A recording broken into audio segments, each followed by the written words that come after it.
Xuyên hoài sâu giao gió bọt sông dài ran nè ai cũng mấy ba phong mày là dày con dày lâu thế có rằm gia lao ai mà cũng lòng tuổi già ông ta đã quan hai thì cảm con bom xì thoáng kim tuổi là để trên mây Giêsu giao gió trên mây ban người giáp hoa nhiều ta trao bom về gian hay quê áo trao quang lao mồ thời gian thì thật lâu gì ta làm gia lao ai mà cũng chẳng tuổi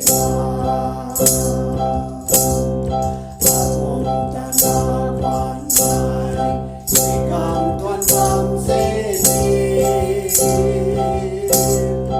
quan kim thời là gì trên mây Giêsu giao sao cả đi ba lô mày phụ kia tan nàng quay quay tay qua lâu cô đi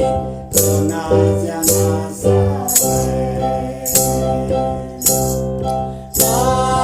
làm gia lao ai mà cũng bằng tuổi ông ta đã quan hai thì cảm thoáng bằng dễ gì thoáng kim tuổi là để trên mây Giêsu giao gió thì ngày quay sang giao ngô và càng hay đau quang về đâu quê gan đau quang ngoài ngoài đôi gai săn gai ngoài ta làm gia lao ai mà cũng bằng tuổi ông ta đã quan hai thì cảm toàn bằng dễ đi